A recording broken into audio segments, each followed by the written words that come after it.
I think most of you probably found the 3 chapters this week easier reading than the 3 preceding chapters. At least I hope so.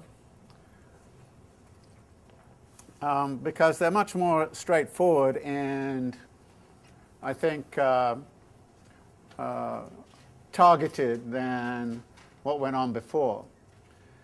But of course we're seeing a macro transition in the argument, which if you reflect back on where we've been, we started by looking simply at the exchange of commodities, commodity on commodity, kind of barter situation in which we imagined there was socially necessary labor time embodied in each commodity, even though that was a pretty much impossible thing. So we went from a CC relation, a commodity to commodity relation, then to the argument that in order for exchange to become general, you need some way in which markets can function, and that required the emergence of the money form. So we went to the commodity exchange is mediated by money.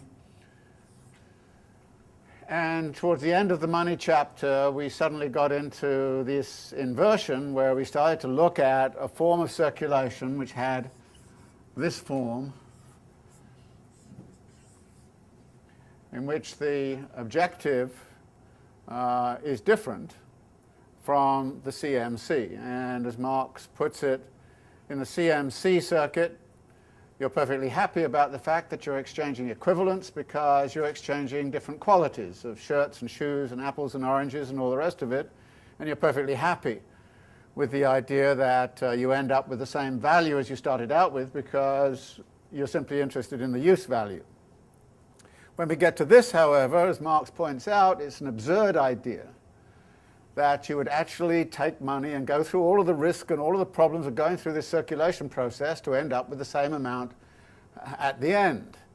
So he kind of says the only way in which this circulation process makes sense is by adding in delta M, or as he's going to define it, the surplus value. And then that poses the big question, where does that surplus value come from when the laws of exchange are very explicit, as they are laid out in classical political economy and all the rest of it, that in perfectly functioning markets you should have equivalence in exchange, that an equivalence here, an equivalence there, so where does the extra come from? And the answer is going to be that there's going to be a commodity which has the capacity to produce more value than it itself has, and that's labor power. So that's the answer, if you like. So these 3 chapters are really about this transition where we're looking at what's going on in the market. So that's the story of these three chapters. But as usual with Marx, there are some conundrums and some oddities and things that we need to sort of work out. And on the very first page of this chapter, which opens this analysis on the circulation of on the general laws, the general formula for capital, he poses an issue which I've actually raised a number of times already, but here I think it takes on a more meaningful form, and a form that we need to reflect upon, because I think it has considerable significance for how we understand our current situation. In effect, what he does on this first page is to point out that there is both a logical origin of capital, but there is also a historic origin, and we have to pay attention to that historical origin. So he says the circulation of commodities is the starting point of capital. The production of commodities and their circulation in its developed form, namely trade, form the historic presuppositions under which capital arises. So the historic presuppositions are important. World trade and the world market date from the 16th century, and from then on the modern history of capital starts to unfold.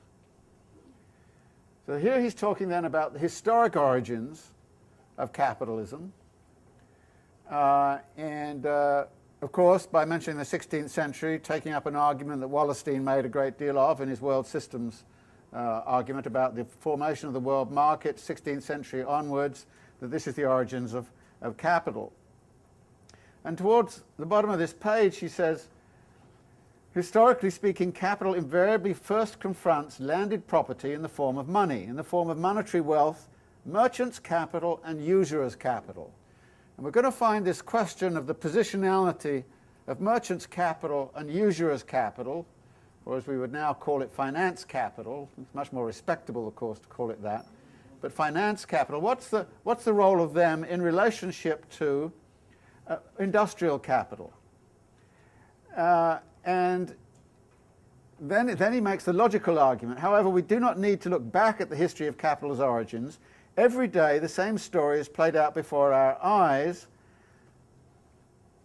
that capital enters in the shape of money, money which has to be transformed into capital by definite processes. Now, the immediate implication of this is that money is not necessarily capital. Capital is money used in a certain way. So not all money is capital. I can create capital by just simply taking the money in my pocket and using it in a certain way, launching it into this form of circulation. I can take capital out of circulation simply by saying, oh, I'm not going to do that anymore. I'm going to take all this money and put it back in my pocket. So if you ask the question, what's the total amount of money in society and what's the total amount of capital in society, you're asking two fundamentally different questions. And you have to understand that capital is created by a social decision on the part of some people somewhere to use capital in this particular way. And it is that process of conversion of money into capital which Marx really wants to look at in these sections. Now, the first distinction, he says, is really in their form of circulation.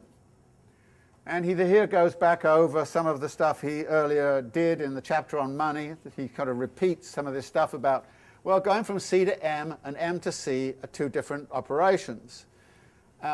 In the same way, starting with M and going to M is a different kind of operation from this one. So, you know, and then he gets into this notion immediately, as he says on the middle of 248, the circulatory process MCM would be absurd and empty if the intention were, by using this roundabout route, to exchange two equal sums of money, £100 for £100.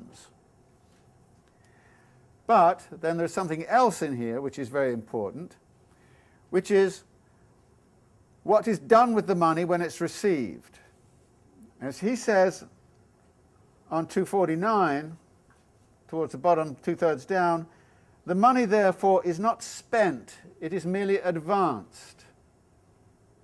That is, the capitalist uses the money and departs with the money, but doesn't spend it in the ordinary sense on consumption, advances the money in such a way to get back that money plus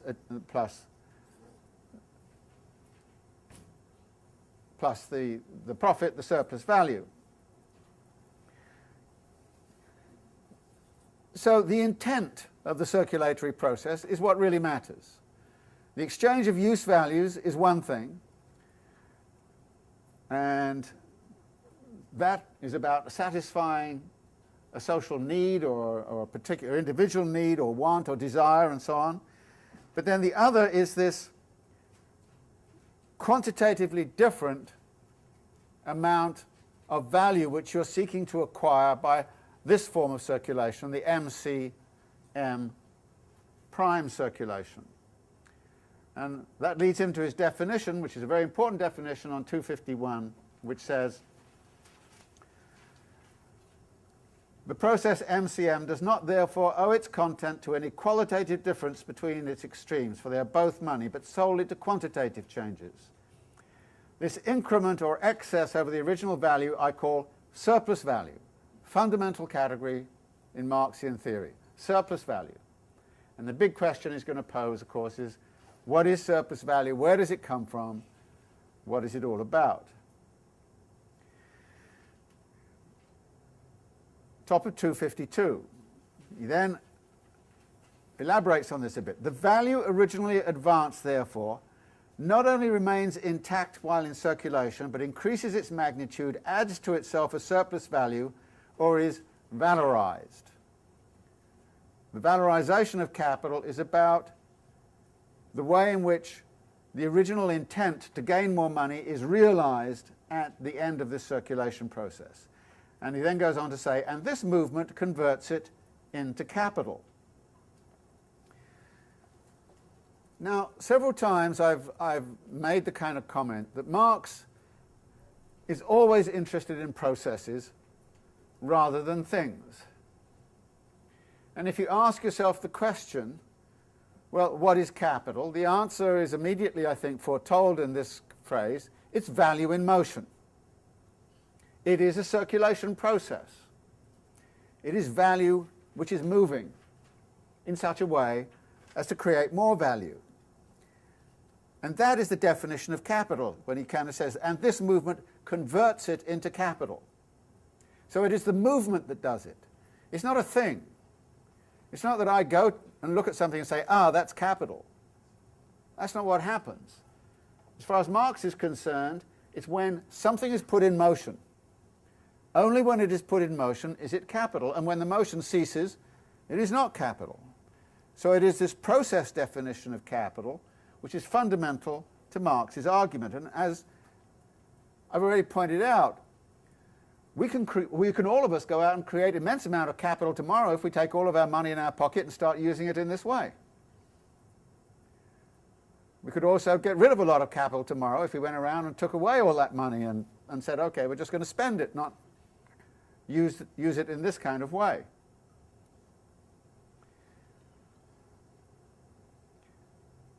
But this then also creates another interesting element in the story, because on 253 he points out the following: the simple circulation of commodities, the appropriation of use values, the satisfaction of needs, etc. As against this, the circulation of money as capital is an end in itself, for the valorization of value takes place only within this constantly renewed movement. The movement of capital is therefore limitless. Now remember the chapter on money, when he talked about the way in which money is a form of social power. And as a form of social power, it is potentially limitless. And therefore, there are no limits on how much money and so that kind of social power you might accumulate. Whereas there's a limit on the number of use values you can reasonably hold, the number of pairs of shoes, the numbers of Ferraris, the number of yachts, the number of houses, all those kinds of things. There's a limit. Whereas this is limitless. So this is a form of circulation then that tends always towards breaking limits, extending, expanding, growing, by definition, movement. It must move, it must expand. It must always be finding delta M, more delta M. Whereas in a society governed by simply exchange of use values, we wouldn't have that imperative. Now, I earlier on sort of posed this question in Marx's Capital: what is socially necessary? Well, what we're seeing here is Marx immediately making the argument that what is socially necessary for the survival of capitalism is its constant expansion, its constant growth, and that it's striving towards limitless growth. It may not get there, it may encounter all kinds of limits, and it may crash, it may destroy the environment, it may destroy politics, it may do all kinds of horrible things, but capitalism as a system is socially necessarily connected to this drive for surplus value. Which leads him on 254 to define the role of the capitalist. Now again, remember, in capital we're dealing with roles, not individuals. I've said, you and I can become capitalists immediately. We can stop being capitalists. Some of us may, to some degree, already be mini-capitalists. I have a pension fund which actually invests in things, so in a sense I'm a bit of a capitalist. It's in the stock market, and the pension fund is in there. So it is the role which we're going to look at, the role of the capitalist. And what Marx says is this: as the conscious bearer of this movement, the possessor of money becomes a capitalist. His person, or rather his pocket, is the point from which the money starts and to which it returns. The objective content of the circulation we have been discussing is his subjective purpose, and it is only insofar as the appropriation of ever more wealth in the abstract is the sole driving force behind his operations that he functions as a capitalist.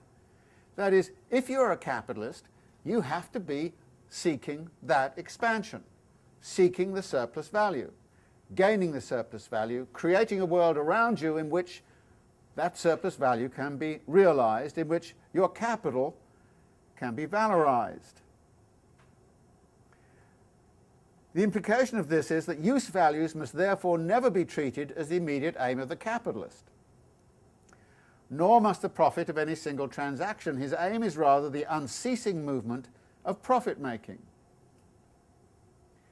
This boundless drive for enrichment, this passionate chase after value, is common to the capitalist and the miser. But while the miser is merely a capitalist gone mad, the capitalist is a rational miser.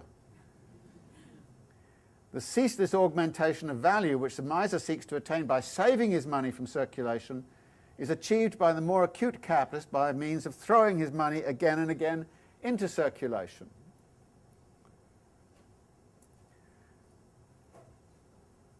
The literary example of that, which I always love, is Balzac's novel Eugénie Grandet, which almost certainly Marx had read. And the beginning of the novel has this miser, Grandet, with all of the gold sort of hidden away in his house somewhere or other. And the end of the story is he puts all the gold in bags and he's riding into town in order to convert it into rent so that he can get a rate of return in the money market on it. And it's a kind of a story of the rational, the miser and the capitalist, and the conversion of the miser into the capitalist. And I often wonder if Marx had that story in mind when he just wrote this kind of brief thing. Almost, he read all of Balzac, so we know that. So almost certainly I suspect he had that in mind when he wrote this. Now this then leads to a further contemplation on 255-56 on the definition of capital. Because while capital is value in motion, it also takes on these physical forms. It is objectified in these physical forms, and it has to be objectified in physical forms. As he says, it is constantly changing from one form into another without becoming lost in this movement. It thus becomes transformed into an automatic subject. We reach the following elucidation: capital is money, capital is commodities. That is, when we look at this form of circulation, we see capital here exists in money form, here it exists in commodity form, here it comes back into the money form. So in terms of its objectifications, it's in these forms. He then goes on, in truth, however, value is here the subject of a process in which, while constantly assuming the form in turn of money of commodities, it changes its own magnitude, throws off surplus value from itself, considered as original value, and thus valorizes itself independently. For the movement in the course of which it adds surplus value is its own movement. Its valorization is therefore self-valorization. By virtue of being value, it has acquired the occult ability to add value to itself. It brings forth living offspring, or at least lays golden eggs. Now, two things about this. First, value is a subject. Here, value is here the subject of a process. Because the capitalist is a bearer of this quest for surplus value. And so Marx is kind of saying the capitalist doesn't have necessarily any choice. If they're going to be a capitalist, this is what they have to do. And what that means is, instead of analyzing what individual capitalists do, we analyze the circulation of value in these terms in order to understand what it is that capitalists do. What is it that drives them to do the things they do? The second thing about this passage is there's heavy irony involved. When Marx talks about the way of being value, it has acquired the occult ability to add value to itself. It brings forth living offspring, or at least lays golden eggs. Now, Marx often uses irony and often uses heavy jokes, and you have to be careful not to take the jokes as actually serious. Of course, he's talking about the world of appearance. It appears as if it's got occult, and much of Capital is going to be about elucidating what goes on behind that apparent occult quality of laying golden eggs for itself. I once was invited to be an examiner on a doctoral thesis in philosophy that actually took this passage seriously and talked about, and went on and on and on about Marx's occult theory of value creation. And I said something like, well, did you read the section on fetishism of commodities? Wouldn't you realize that actually what Marx is going to do here is set up the fetish concept in order to deconstruct it and demystify it? All of the students' advisors looked very embarrassed and said, what was that? But, you know, so be careful sometimes reading Marx, not to take something like this, which is an irony and a joke, and treat it too seriously. A lot of problems arise out of that. So he's setting it up in this world of appearance. What does capital appear like? Now, you can see what the occult quality comes from. If you have a savings account, you put it in a bank and you put it in a savings account. At the end of the year, you end up with interest. Golden eggs happen magically, right? You think it's natural. What Marx is kind of saying, yeah, we all live in a world where actually it seems as if it's inevitable that our capital grows. So the point here is that indeed it does have that appearance of occult quality. And if we're simply content with that occult quality and imagine it's just going to lay golden eggs, I mean, in a sense, what the argument was about the privatization of Social Security was we were invited, or you were invited, you know, it's a bit too late to invite me on this, but you were invited to put your money in somewhere and just wait for it to grow. And to actually believe in this occult quality that somehow or other this was going to be your golden nest egg. So what Marx is doing here is simply pointing out that actually we live in a world, and this was true of rentier incomes during Marx's time, and which is the story of Eugenie Grandet, that he's going to work for it, he's going to get the golden eggs that come from investing in rents.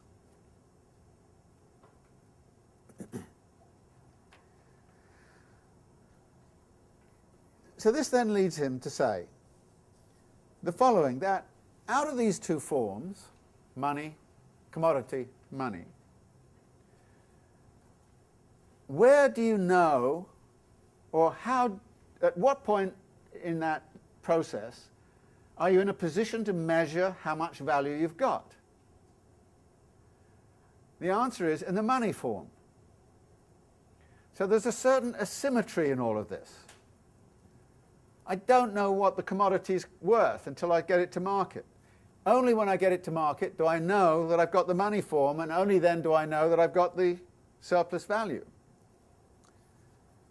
So he says on 256,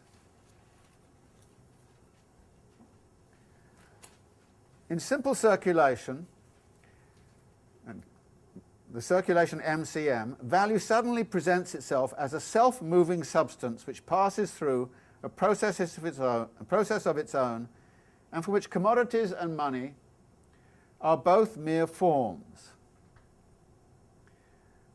And he then talks about the way this works. And earlier on he's made the kind of comment, there is no antagonism, as in the case of hoarding, between the money and commodities. Then he uses this expression, which I'm sure some of you wondered about. The capitalist knows that all commodities, however tattered they may look or however badly they may smell, are in faith and in truth money, are by nature circumcised Jews, and what is more, a wonderful means for making still more money out of money. Further down, we come to the conclusion, value therefore now becomes value in process, money in process, and as such, capital.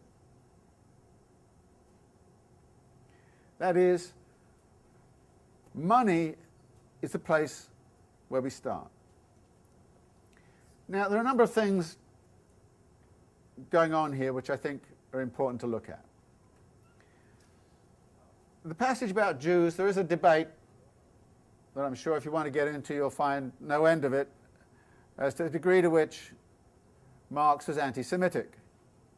And his comments on Jews are frequently of this nature. There are various ways in which you can read this, and there are various explications as to how and why he used this kind of language. Of course, it was not uncommon language at that time. You only got to think of Dickens and Fagin and all the rest of it. So this was not uncommon. But then I think there's also one other way in which you can read this, and that is to say that what Marx is saying is that all those really nasty, horrible things that are said about the Jew, and had long been said about the Jew in Christian society, should in fact be said about the capitalist. That actually you should take all of that stigma and all that rhetoric which is directed at a particular ethnic group which is associated with money, and then actually transfer it onto that group which is really using the money that way, which is the capitalist class. You can take that or leave it, you know. I mean, go read the debate and the discussion. As I say, there's a lot of discussion on this topic. But we come back again and again in this chapter to the idea that capital is value in motion. It is a process. It is defined in those terms. But it is a process which can only be measured and understood in terms of the money value. So the money form becomes, as it were, up front in the circulation process.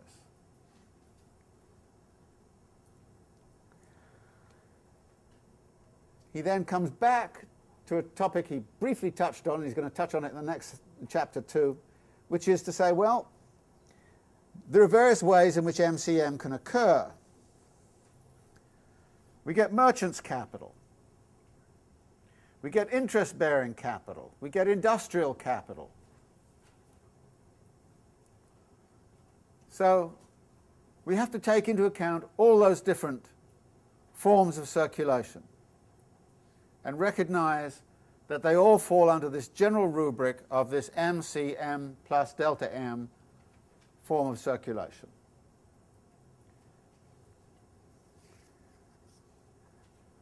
Next chapter.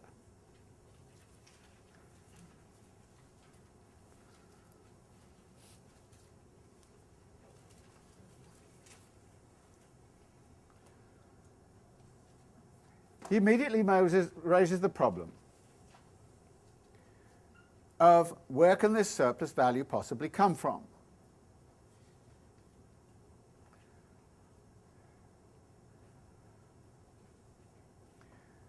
On 260, 261, he starts to talk about the problem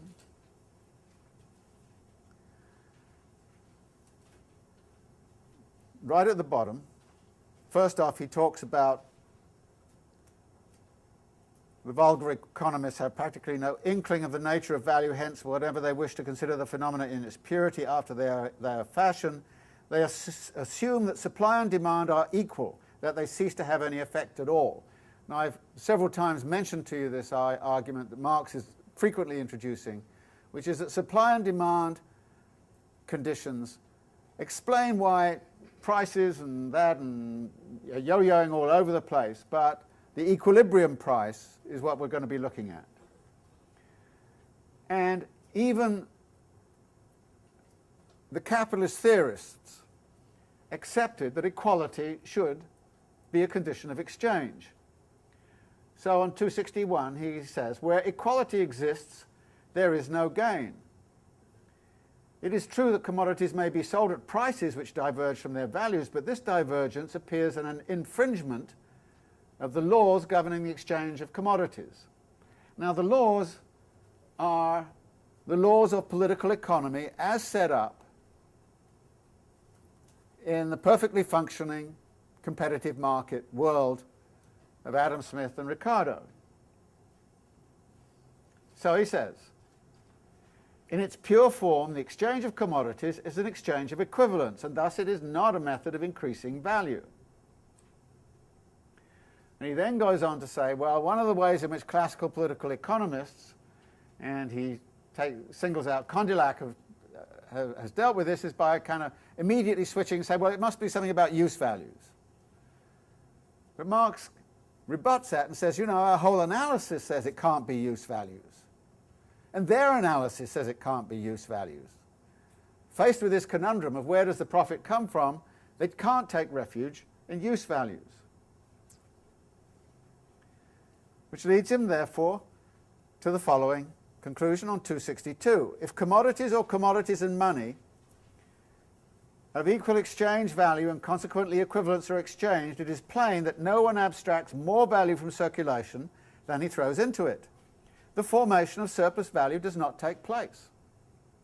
In its pure form, the circulation process necessitates the exchange of equivalents. But in reality, processes do not take place in their pure form. Let us assume an exchange of non-equivalents. And he then goes through a series of cases. Let's suppose the seller is privileged for some reason. Sellers are privileged in some reason. But then when you examine people's roles, you find that as if the sellers are privileged, then as buyers they're underprivileged. So they're not going to get any net gain. The same thing applies if buyers are privileged for some reason. Then as sellers, they're going to be losers. So there's no net gain. Which leads him on 264 to consider the issue of what he calls effectual demand, or what we now call effective demand.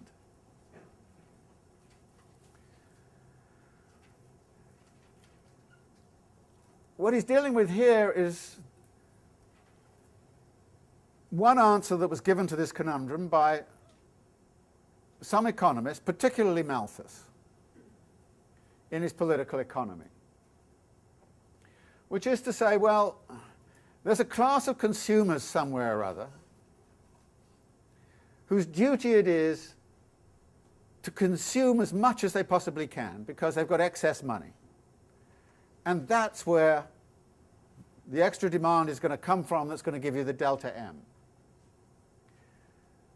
And in particular, Malthus argued in the following way. There are three classes, big classes in society. Workers, who cannot possibly be a source of effectual demand. Capitalists who are reinvesting their money, so they can't be a source of effectual demand.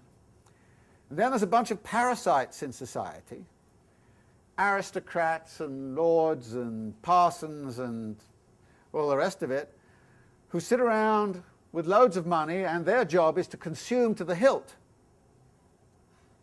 in order to stabilize this system.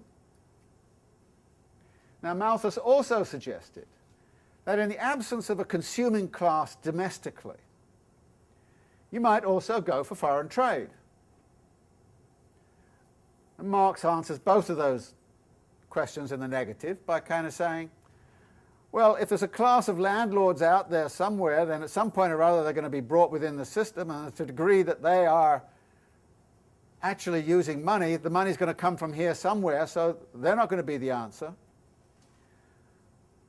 All of those hangers-on in the state apparatus get their money from somewhere. It comes from this circulation process, so it's being extracted. So whatever is being extracted is simply being brought back in. And then he uses the argument about tribute to Rome to say, well, you know, even if you exchange with foreigners and you rip them off, then they rip you off in reverse, and so again there's no surplus value which is going to come out of that. So the effective demand argument, the external source of effective demand, does not work in Marx's view, nor does the internal class of consumers work.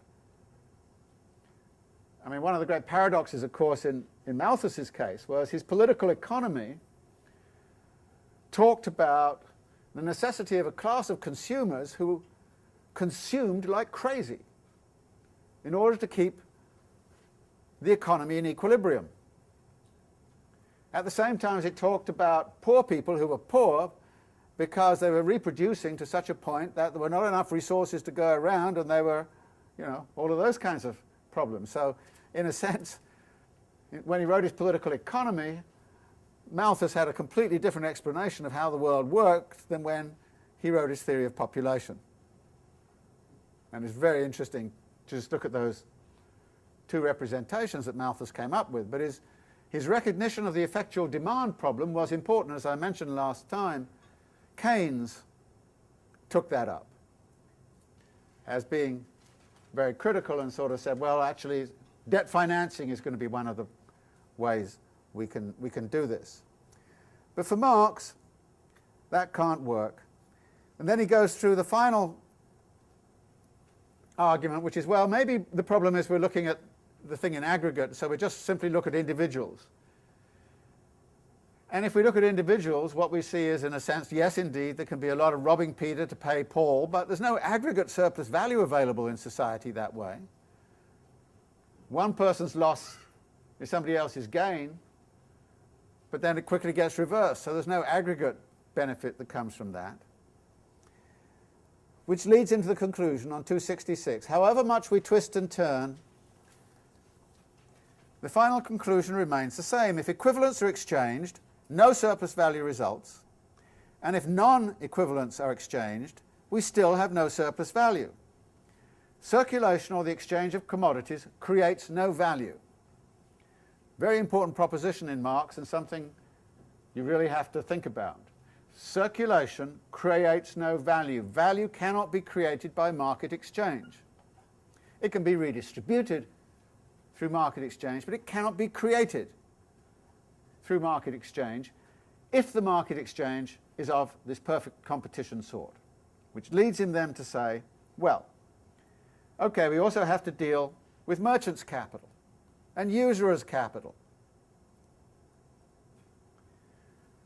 And he says, yes, okay, merchants' capital was one of the antediluvian forms of capital back in the early 16th century, 17th century. And merchants' capital was indeed based on violating the laws of exchange. 267, he quotes Franklin, war is robbery, commerce is cheating. So yes, merchants cheated much of the world of value. They stole it, predatory practices and all the rest of it. But that is a violation of the laws of market exchange as envisaged by the classical political economists. The same applies to usurers' capital. But both and usurers' capital poses the problem of Aristotle's distinction between economics, which for Aristotle was about use values. It's interesting, it's about use values.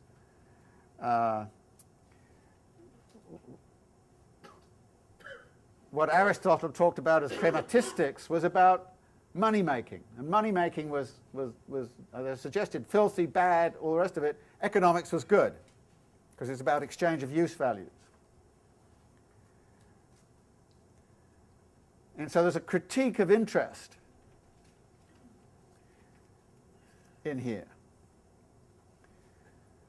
But But then Marx says something interesting. In the course of our investigation, we shall find that both merchant's capital and interest-bearing capital are derivative forms, and at the same time it will become clear why historically these two forms appear before the modern primary form of capital. What he's leaning to here is this following idea. But capitalism had to get going somehow. And from the 16th century onwards, merchants' capital and usurers' capital played a crucial role in the dissolution of pre-capitalist forms of power, notably feudalism in Europe, some putative state forms elsewhere. The usurers lent to the landed nobility, and then the landed nobility couldn't pay them back, and landed nobility lost their lands. Merchants who couldn't make money internally within a country went outside, robbed the rest of the world of use values, came back, made lots of money, used that money power to start to develop political power, which allowed them at some point or other to confront and destroy the power of landed property. So there's a historical story to be told about the origins of capitalism, which Marx is alluding to, and that historical story has a very powerful and important role assigned to it by merchants' capital and usurers' capital. But at some point or other, the modern industrial form of capital takes over. And the industrial form of capital needs merchants and needs an interest system. But that system has to be disciplined to the needs of industrial capital. So what Marx is talking about is a transformation in the role of merchants' capital and usurers' capital from something which is undisciplined, out there, doing all kinds of outrageous things which are non-permissible in terms of the rules of the market, but being corralled and brought back into the capitalist system, disciplined to the requirements of industrial capital. The historical distinction which is made between usury and interest, for example. What was Martin Luther about? Nailing to the wall kind of theses and so on, saying interest is a fair rate of return on capital. Usury was abhorred. And as we know, it is still the case that interest is not consistent with Islamic law. But what we frequently don't know is that the Catholic Church had a ban on interest up until the 1840s, 1850s, even to the 1860s. And interest, taking of interest, was associated, directly so, with forms of prostitution. In 19th century France, for example, that was a very common way for right-wing Catholics to talk about it. There's some wonderful cartoon that I used in my Paris book, which is by a cartoonist called Gavarni, and sort of some about mid-century, in which this buxom lady is attempting to lure this old gent into an investment house. And she says to him, "You can put down as much as you want. I'm sure your rate of return will be very good. Whatever you give me, I will make sure you get it back with interest."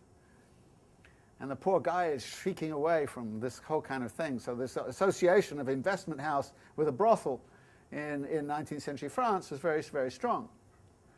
So the whole kind of question of the role of interest in relationship to industrial capital is a problematic one. And it continues to be problematic, and we may want to think about this further today, because there is a question. To what degree is industrial capital in control right now? To what degree is interest-bearing capital, finance capital, in control? For many years in Britain, particularly in the post-war period, there was a contest between the interests of industrial capital in Britain and the City of London financial interests. And if the City of London financial interests were going to be served, that frequently harmed seriously the British industrial interest. And it was a Labour Prime Minister, Harold Wilson, back in around 1964-65, who made a key decision to favour the City of London over the industrial interest. And one of the results of that eventually was the deindustrialisation of Britain. In the same way that the rising power of financial interest in the United States has coincided with a huge wave of deindustrialisation inside of the United States. So the big question then is who has the power? But what Marx is dealing with is a situation where, as far as he was concerned, industrial capital was the key to understanding how surplus value was going to be produced, how it was going to circulate. And industrial capital, therefore, was the form of capital he was going to concentrate on, but he's here giving this historical role. So we come back on 268 to the final conundrum. We have shown that surplus value cannot arise from circulation, and therefore that for it to be formed, something must take place in the background which is not visible. That's the occult side, okay? Is not visible in the circulation itself. Bottom of page, capital cannot therefore arise from circulation, and it is equally impossible for it to arise apart from circulation. It must have its origin both in circulation and not in circulation. The transformation of money into capital has to be developed on the basis of the immanent laws of the exchange of commodities. That's the equality principle. In such a way that the starting point is the exchange of equivalents. The money owner, who is as yet only a capitalist in larval form, must buy his commodities at their value, sell them at their value, and yet at the end of the process withdraw more value from circulation than he threw into it at the beginning. His emergence as a butterfly must and yet must not take place in the sphere of circulation. These are the conditions of the problem. Hic Rhodus, hic salta. Here is the ball, now you run with it. So that's the conundrum to be solved and looked at in the next chapter. So let's look at the sale and purchase of labour power. And having posed the rhetorical question at the end of the last chapter, kind of saying, where on earth does this surplus value come from? He immediately says, well, there's an immediate answer, and we'll just go straight to it. In order to extract value out of the consumption of a commodity, our friend the money owner must be lucky enough to find within the sphere of circulation, on the market, a commodity whose use value possesses the peculiar property of being a source of value, whose actual consumption is therefore itself an objectification of labour, hence a creation of value. The possessor of money does find such a special commodity on the market. The capacity for labour, in other words, labour power. Now Marx is going to make a big distinction between labour and labour power. Labour power is the capacity to create value. And of course we know that value is socially necessary labour time.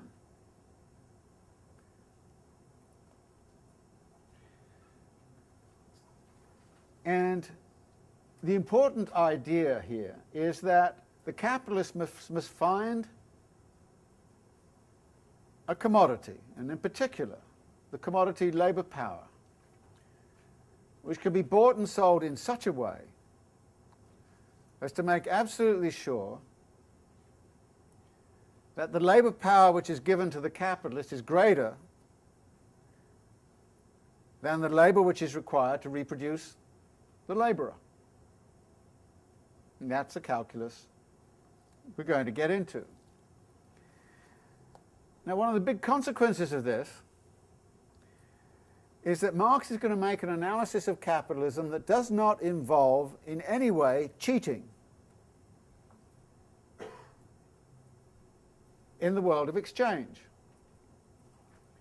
All commodities in this analysis are going to exchange at their value. there is no violation of the equivalency requirement. Now this is something that some people kind of find a bit strange about Marx. You would have thought Marx would have said, oh, those people violating exchange, you know, power relations, this kind of thing. But here we come back to, I think, one of Marx's central missions, which is to undermine classical political economy. And classical political economy, as I've suggested, perpetually spun the story that if the world was made out of perfectly functioning markets, then everybody would be better off. And perfectly functioning markets assume equivalence in exchange. So Marx says, okay, I assume equivalency in exchange also. Now, does this mean he believes that that's how capitalism is? No, not necessarily at all.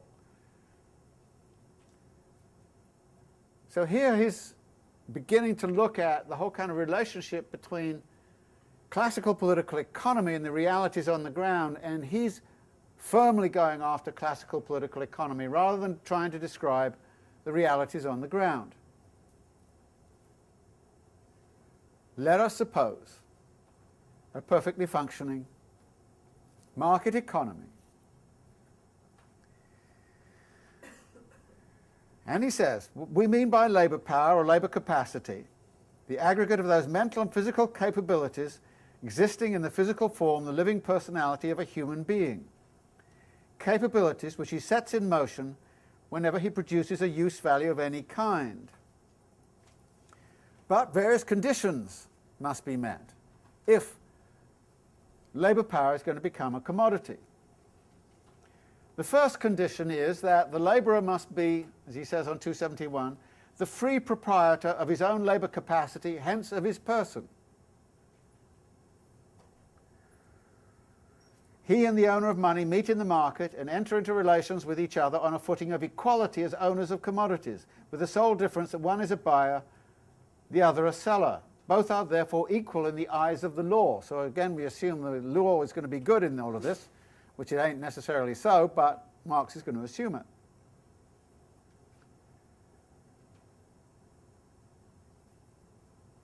So the proprietor of labour power, that is the labourer, must always sell it for a limited period only.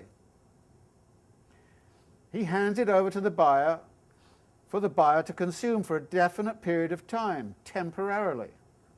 In this way, he manages both to alienate his labour power and to avoid renouncing his rights of ownership over it.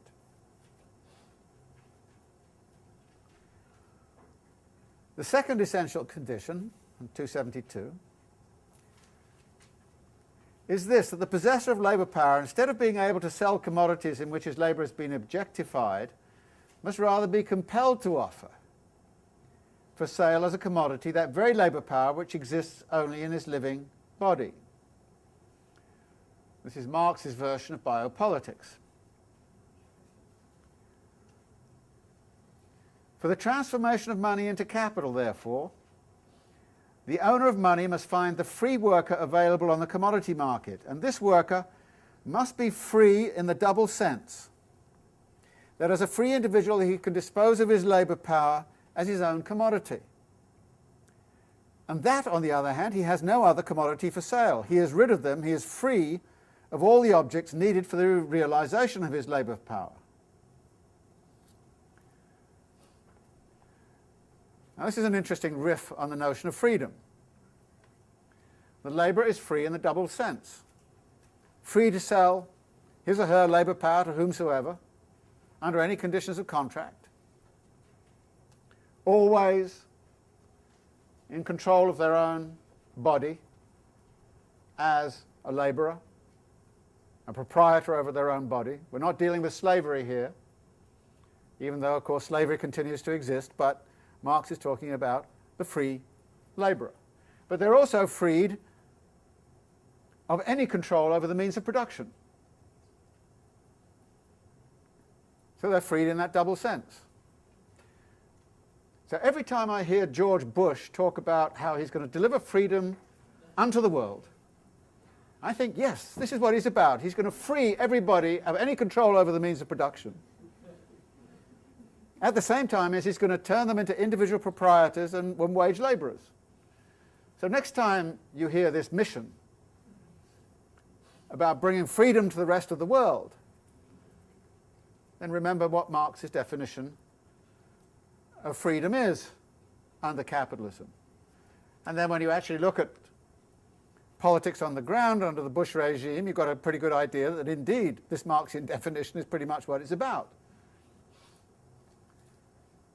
It's hardly an accident that Coalition Provisional Authority in Iraq, about a year after the occupation, actually enforced a whole free labor regime, rights, all this kind of stuff on the Iraqi constitution as part of central part of the Iraqi constitution.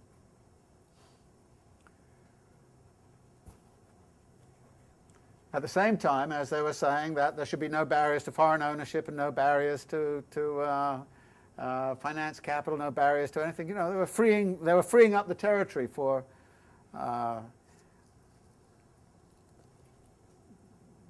relieving people of any kind of concern about having control over the means of production. Now this then brings us to the historical question. Why this free worker confronts him in the sphere of circulation is a question which does not interest the owner of money. For he finds the labour market in existence as a particular branch of the commodity market. This is where we recognise that there's been a historical process.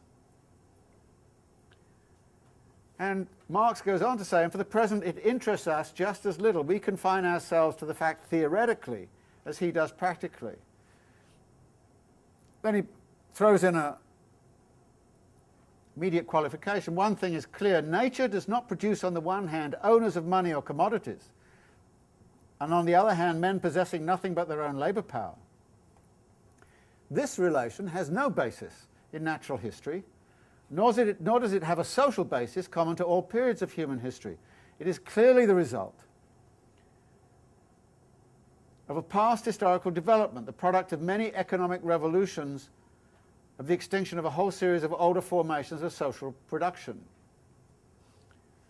And then he goes on to say, and the economic categories have undergone a similar revolution.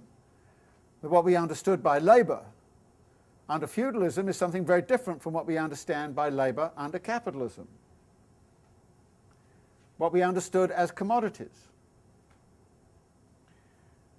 And at the bottom here he makes, I think, a very important argument, which is important to note. Towards the bottom of 273, the appearance of products as commodities requires a level of development of the division of labour within society such that the separation of use value from exchange value, a separation which first begins with barter, has already been completed. But such a degree of development is common to many economic formations of society with the most diverse historical characteristics. Not all market societies are capitalist societies. You can have sophisticated market systems, commodity exchange systems, which are non-capitalistic.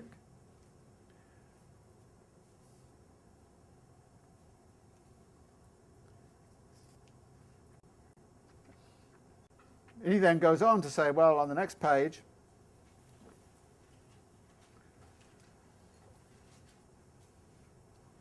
that all of these other forms were precursors, if you like,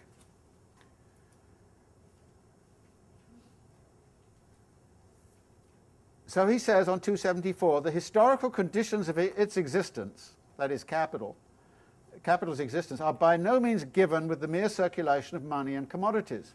It arises only when the owner of the means of production and subsistence finds the free worker available on the market as the seller of his own labour power, and this one historical precondition comprises a world's history. Capital, therefore, announces from the outset a new epoch in the process of social production. What's involved here is that capital could not be capital without there having been a whole process of wage labour creation, proletarianisation, which preceded it. So it's not simply money and commodities in these sophisticated forms that is necessary. Yes, they are necessary. But the other element that is necessary, which comprises a world's history, is the creation of a proletariat, the creation of a wage labour force which is selling its labour power as a commodity.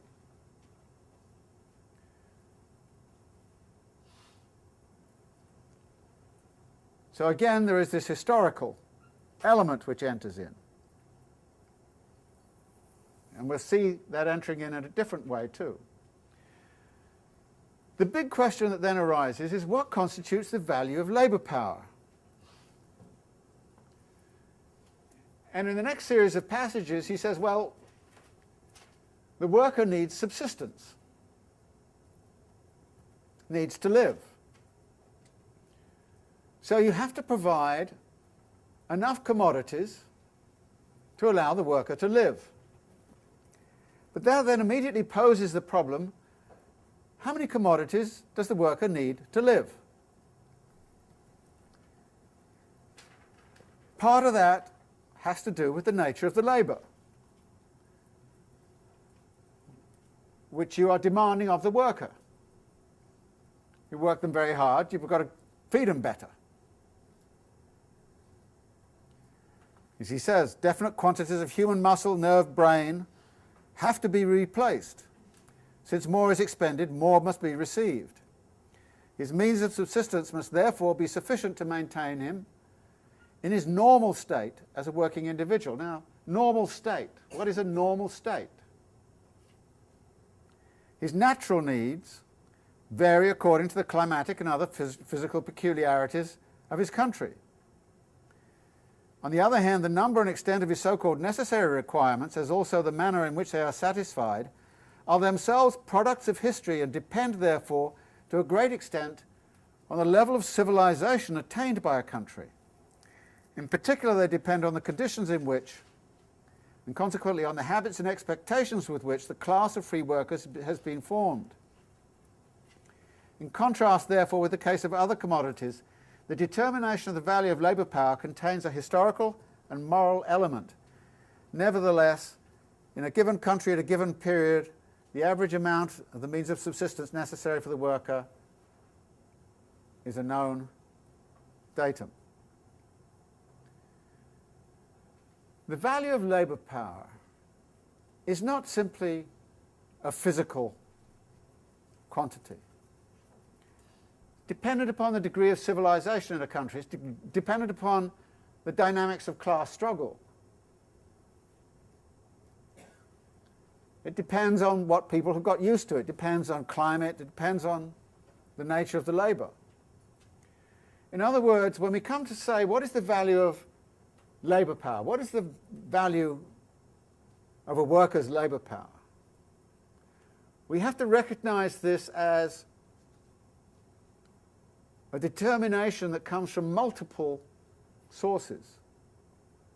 And it's obviously a very complicated history. And it varies greatly from place to place and from time to time. But, he then goes on to say, in a given situation, we know what that value is.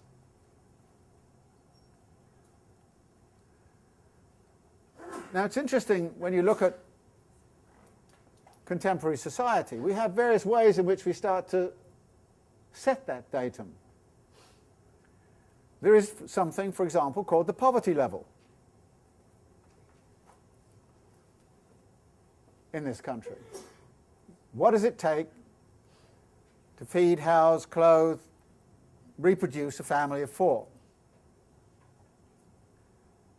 I don't know what the contemporary figure is. Anyone know? 17, 18,000, something like that a year? Something like that. 18 and change currently. Thanks. So in a sense you could say, well, in this society we sort of got some datum there about, in this society, it's that. Now, if you were in Ecuador, what would the poverty level be in Ecuador? What would it be in contemporary Argentina? What would it be in contemporary China? Clearly, it's very different in different places. So Marx is accepting, yes, it's going to vary all over the place. And when class struggle gets hold of it, yeah, the definition of what is the value of labour power starts to change. And when the bourgeoisie starts to feel guilty and decide they want to live in a civilized country where there's not poverty on their doorsteps all the time, they may say, well, maybe we should raise everybody up to a certain level of civilized level. So there are all kinds of forces at work in the determination of the value of labour power. But what Marx is going to do is to recognize that and then say, but for our purposes of analysis, I'm going to assume it's known. And just make that assumption and say we know what the datum is.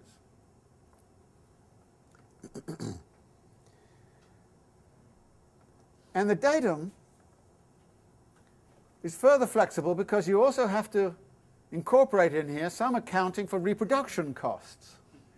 Because you're not simply feeding the labourer at night so that they can come back next morning. You've got to think about, you know, kids, reproduction of the working class. You've also got to think too about the qualities of the labour power, the skills, how much you're going to spend on skills, this kind of stuff. What's the value of skills and so on.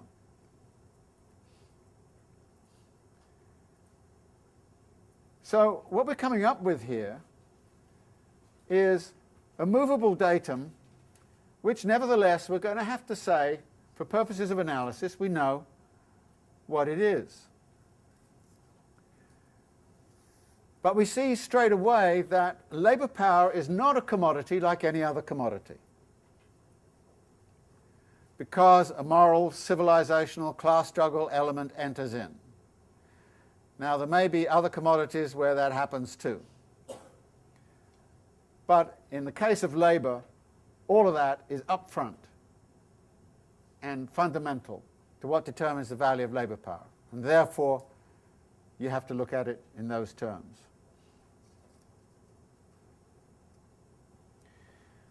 Furthermore, there's another peculiarity about labour power as a commodity. The capitalist goes into the market and buys all of these commodities and then puts them to work. But in the case of labour power, the capitalist only pays the labourer after the work is done. So in effect, the labourer is advancing their labour to the capitalist, hoping to get paid at the end of the day. And in China, as we know, about, 30% of the labour force in some parts of the country don't even get their wages. So they advance their labour and they don't get their wages at the end of the day. And of course, declaring bankruptcy is one of the ways in which you can get away with that in this country too. So there are all kinds of peculiarities in this commodity. So when we start to talk about the commodity labour power, we have to acknowledge its peculiarities. Now, what is it that went into the value of labour power? And here I think the best way to look at this is what Marx is arguing is in effect how the original poverty level was defined in this country by Molly Orshansky, I think it was back in 1965 or something like that, when they first set up the definition of the poverty level. And the way it was set up was this. They asked the question, what is the market basket of commodities which a family needs to survive? How much do they need to pay on housing? How much on clothing? How much on food? How much on transportation? And you add up the value of all of those commodities, and the aggregate value of all of those commodities when prorated over the year, gave you the poverty level.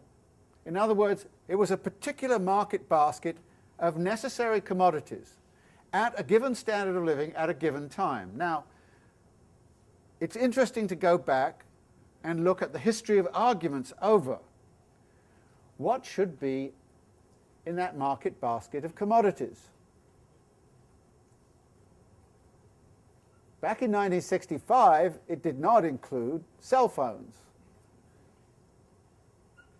Does it include that now? Should it include it? You know, some items have fallen out, some have entered in. And of course what the conservative right does is to say you chose the wrong market basket, and they find a market basket which gives you a poverty level of 16,000, and if you're of the left you make it so that it comes to 20,000. But it's a social determination.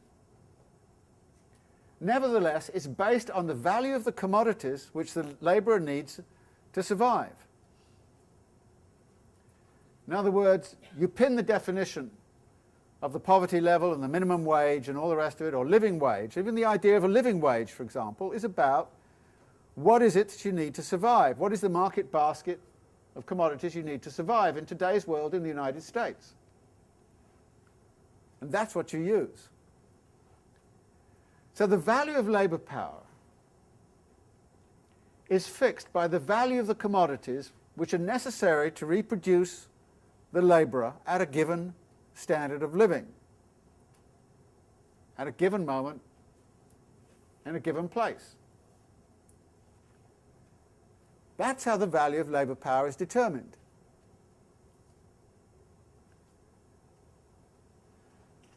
And that value is fixed in a given place at a given time. And you can see also how it is sensitive to the changing value of commodities. For example, if necessities suddenly decrease in value,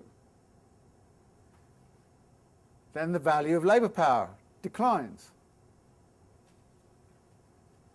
They still get the same bundle of goods, but the goods are much cheaper because the industries producing them have become much more productive.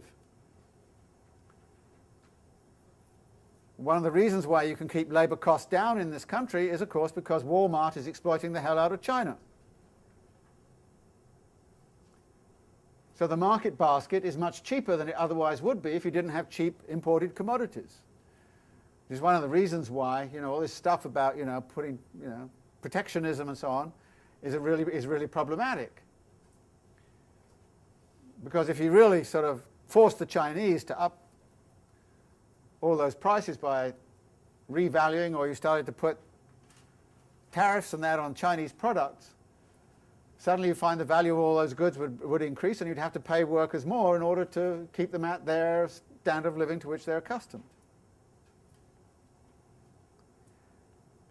So what this means then is that the value of labour power is fixed in the marketplace by these processes of configuration of what the value of labour power is in terms of the value of the commodities used. Now, there's an interesting element here. What kind of circulation process is the labourer in? They're in the CMC circuit. They start with this commodity labour power. So they're going to trade to the capitalist. They're given money. And they're given the amount of money needed to buy that bundle of commodities which allows them to reproduce themselves and their kids, reproduce the working class, so that they are continually there. Free as always.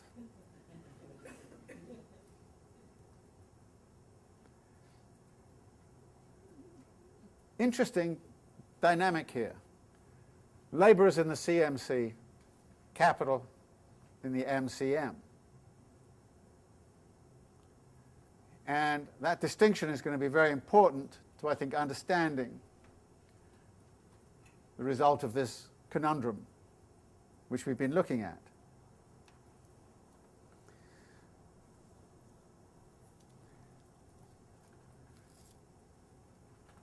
So he says,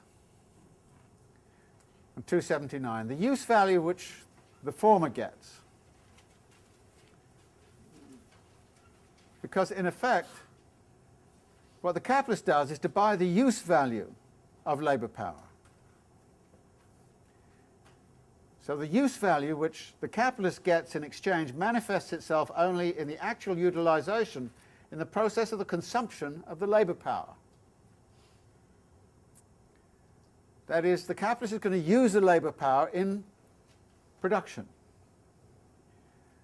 The consumption of labour power is completed, as in the case of every other commodity, outside the market or the sphere of circulation. So, says Marx, let us therefore, in company with the owner of money and the owner of labour power, leave this noisy sphere, where everything takes place on the surface and in full view of everyone, and follow them into the hidden abode of production, on whose threshold there hangs the notice, no admittance except on business. Here we shall see not only how capital produces, but how capital is itself produced.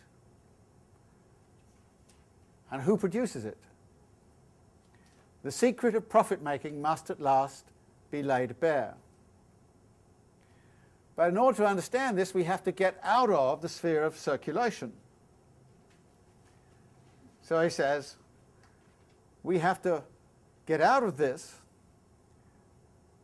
and depart from a very Eden of the innate rights of man. It is the exclusive realm of freedom, equality, property, and Bentham. He then goes on and talks about the way in which freedom, because both buyer and a seller of commodity are determined only by their own free will. They contract as free persons who are equal before the law. Equality, because each enters into relation with each other as with a simple owner of commodities, and they exchange equivalent for equivalent. Property, because each disposes only of what is his own. And Bentham, because each looks only to his own advantage.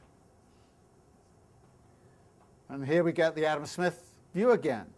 The only thing that brings them together and putting them into relation with each other is the selfishness, the gain, and the private interest of each. Each pays heed to himself only, and no one worries about the others. And precisely for that reason, either in accordance with the pre-established harmony of things, or under the auspices of an omniscient providence, they all work together to their mutual advantage for the common weal and in the common interest. Marxist being a little ironic. When we leave this sphere of simple circulation or the exchange of commodities, which provides the free trader vulgaris with his views, his concept, and the standard by which he judges the society of capital and wage labour, a certain change takes place. He who was previously the money owner now strides out in front as a capitalist. The possessor of labour power follows as his worker. The one smirks self-importantly, is intent on business. The other is timid and holds back, like someone who has brought his own hide to market and now has nothing else to expect but a tanning. Interesting point here. This notion of rights and freedom.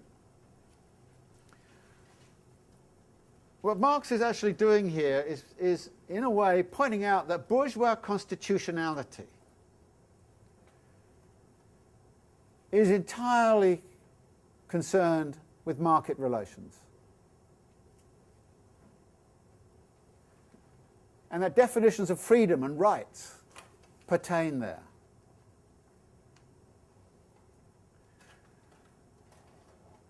But bourgeois constitutionality has almost nothing to say about what goes on inside of production. What goes on inside of a factory. And when states start to interfere with what goes on inside of the factory by passing legislation like OSHA, capitalists get outraged. It is a violation of the rights of private property. You don't want anybody prying around inside of the production process. And bourgeois constitutionality has nothing to say about what goes on inside the production process. Nothing to say about it whatsoever. Yes, you can try and take some of these market relations and bring them back into and apply them to this world of production, but that's very hard to do. And this, I think, is a fascinating kind of point. Because a lot of politics right now is precisely about freedom and rights. Perfectly consistent with the bourgeois vision of the world. And Marx is kind of saying, yeah, you can have a great time there playing around with Bentham and notions of freedom and rights and all this kind of stuff and private property and all the rest of it. I mean, this is the neoliberal ethic run wild. It's the liberal theory run wild. Liberal constitutionality. And whenever a revolutionary movement comes in, like happened in Portugal in the 1970s, and they tried to set up a constitution which actually tried to legislate how production was to be organized, the bourgeoisie went utterly crazy. That is something you cannot and must not do. And what is interesting to me is to think how much of politics over the last 30 years has actually forgotten that. How much of politics, by going into abstract notions of human rights and freedom and rights and all this kind of stuff, is actually talking about something which is outside of what is going on in the actual production process itself. Because what Marx is saying is, you can't find the secret of how capital is produced by simply looking at the market. You can see that there is a commodity there called labour power, which clearly has the capacity to produce more value than it itself has. But in order to crack the secret of profit making and the production of capital, you have to go inside the production process. You have to go inside the labour process and look at what is happening inside the factory. Look at what's happening in the labour process on the production line. In the fields, agribusiness, in the mines, in the factories, in all those huge complexes in China, employing thousands and thousands of people making socks and all the rest of it, things we wear. So that's where we have to go. And unless we're prepared to go into that realm, we're never going to find the real profit, the real secret of how profit is made. But in order to get to that point, we have to understand that a proletariat has to exist. Proletarianization has to have occurred. And again, Marx is saying, look, I'm not going to be talking here about how the proletariat was formed. Actually, he does in Capital talk about that, but it's in part 8, where he deals with the formation of the proletariat and primitive accumulation. But here he's saying, I'm assuming there's a labour market, proletariat's already in place, wage labour is everywhere, the value of labour power is known. All those datums, if you like, are known. We then go on to construct a theory on the basis of that form of argument. Now again, there are assumptions built into this. He's clearly taking on, here and everywhere else, the theses of liberalism and the theses of classical political economy. And he's taking them at their word. But he then wants to show when you take them at their word, you can't solve the secret of profit making unless you do something else, which is part 3, which is going to be about the production of surplus value, of absolute surplus value.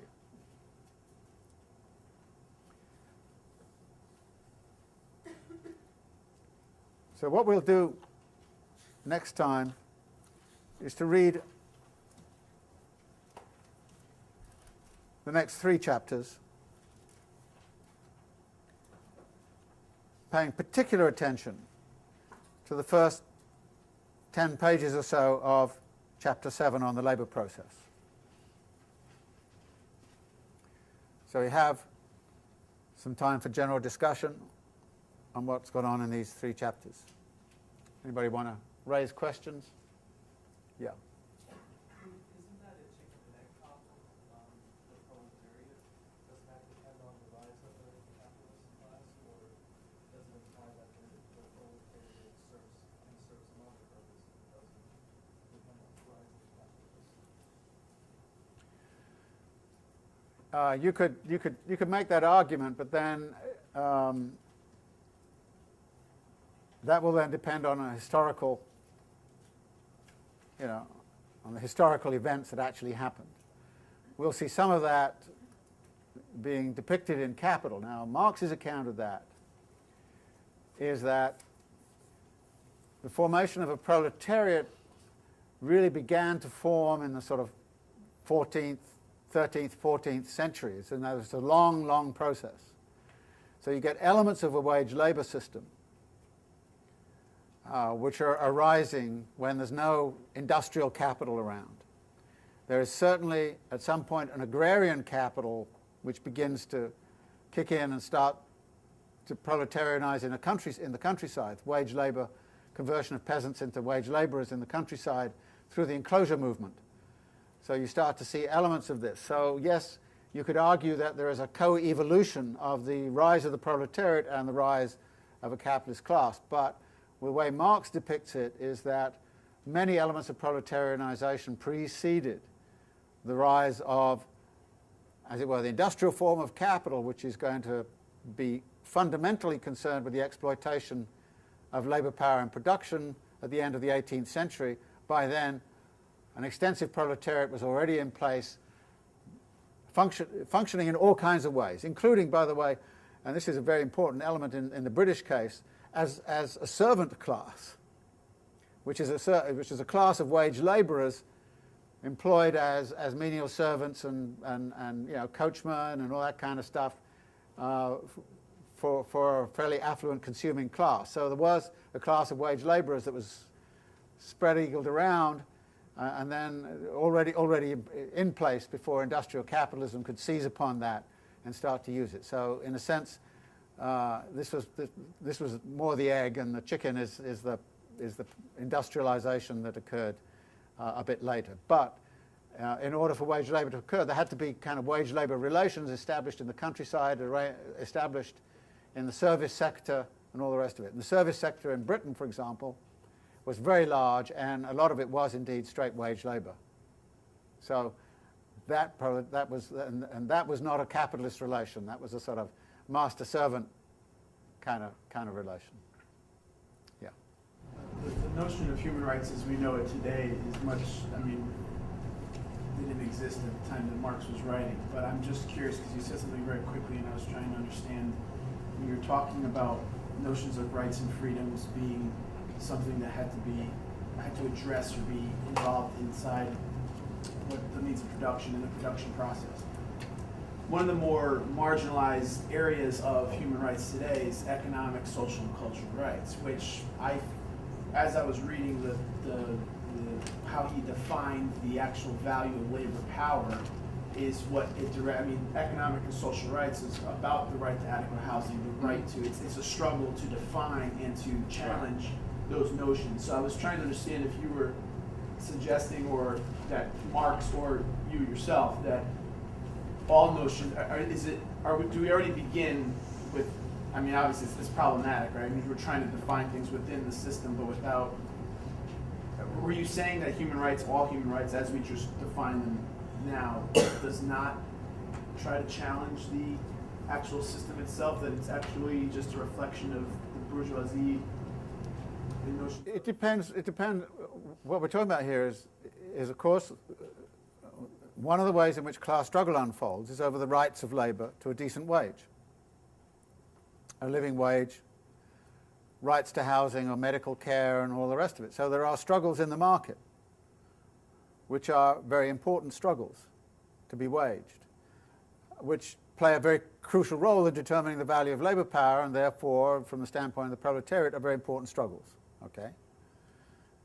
That's very different, however, from rights and powers which arise for labour in the production process. Now, there's a good deal of evidence that the labour reforms that came through, I mean, the National Labour Relations Board, which was set up in the 1930s, paralleled the setting up of legislation which empowered unions towards collective bargaining strategies which allowed them to improve their positionality in the market. And there was a trade-off being offered between empowering people in the market and disempowering them in the production process. In the 1920s and 1930s, one of the ways in which workers insisted on empowerment in the production process was through definition of skills. And if you look at the number of skilled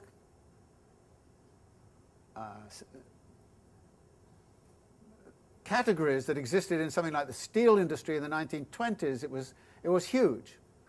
And it meant a worker in a particular skilled category could not be displaced by another worker in another skilled category. In other words, there was a good deal of worker monopoly power inside of the production process. What the National Labour Relations Board did was to start to dismantle some of that through a process of external adjudication over skill disputes within production, for example. And what this led to in the long run was a gradual disempowerment of workers at the point of production, as opposed to their empowerment in the market.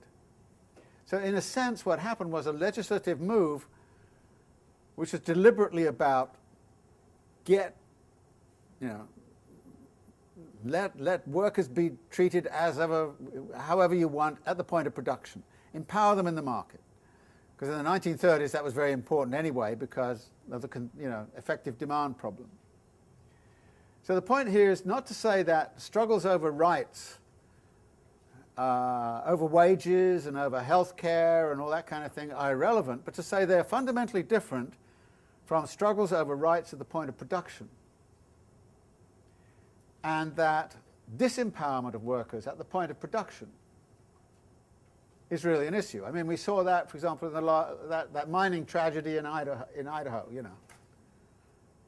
mean, people might be getting a decent wage and they may be getting good health care and so on, but if you die down the pit because they haven't done anything about the production process in the pit and they're not going to do anything about it because it costs too much, then you're in a different world. And I think what Marx is doing here is to point out that there are two different arenas and they're quite different from each other. And if you concentrate only on one, to the detriment of the other, you're going to be looking at the one which the bourgeoisie wants you to look at, where the bourgeoisie is perfectly happy to negotiate, because it's within kind of the era of legality, and you can hire lawyers and all that kind of stuff. And of course, it's great for the lawyers and all the rest of it.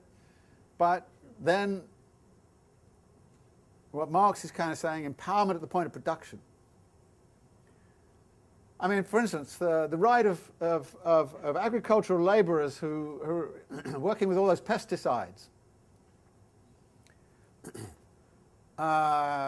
to know what pesticides they're working with and what the health consequences are of OSHA at one point tried to set up a system where it was mandatory for every major kind of industrial process to list the kinds of chemicals you were working with in the production process and say something about their qualities. Were they carcinogenic? What kinds of health things could come from this, etc., etc., etc. Of course, that all disappeared with Reagan and all the rest of it. But the point here is that what goes on at the point of production is actually very vital for what happens to the worker and what happens to them on the production line. To what degree can they resist disciplinary actions on the production line? Is there harassment on the production line? What happens there? Those kinds of things. So it's a kind of complicated world. So what Marx is simply saying is that the field of rights is very much one that is familiar to the bourgeoisie, and therefore we talk about that a lot. And some of that is very important, obviously, in terms of determining the value of labour power and the conditions of labour and so on. But we have to look at another field, which is empowerment at the point of production. And the language of rights is very hard to apply at that point. It's about power relations and about knowledge and information and all kinds of things of that kind. So it's hard to articulate it in terms of the simple language of rights. And so to the degree that NGOs and all the rest of it concentrate on a language of rights, they're actually concentrating on a language of bourgeois discourse, which, where progressive things can happen. But you're still limiting yourself by not looking at what's going on in terms of the production process. And that's where Marx says we've got to also look. We've got to look at both of these arenas together. Okay, we're a bit over time. The temporality law steps in. Socially necessary labour time is over, so we'll see you next week.